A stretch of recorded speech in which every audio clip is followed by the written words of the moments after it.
Pasensyahan mo na yung tulong ko sa'yo, ha? Kasi sakto pamasahe na lang ang dala ko. Mag-ingat kayo ng anak mo. Salamat din, miss. Ingat din po kayo. Sir, nahuli namin tumakas sa pila. Walang ticket. Gusto ata makalibre. Pasensya na po, sir. Wala lang po talaga akong perang pumasahe. So anong gusto mong gawin namin sa'yo? Sexy, pwede ba pagbusog na yung baby mo? Ako naman maging baby mo.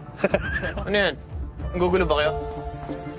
Yeah, salamat talaga. Thank you, Git, kuya. Totoo ba talaga yung kwento mo? Hindi ako makapaniwala. Nakakahiya na, pero hulog ka talaga ng langit sa aming mag-ina. Ang bait-bait mo sa akin. Kung gusto mo talaga magpasalamat, baka gusto mo samahan mo na ako sa kwarto.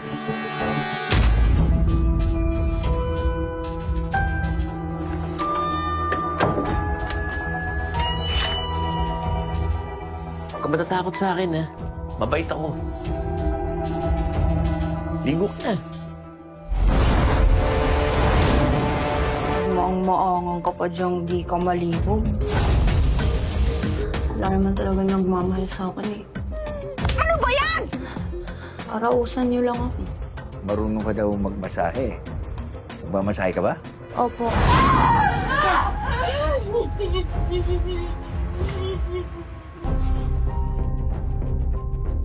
Nauunawaan kita.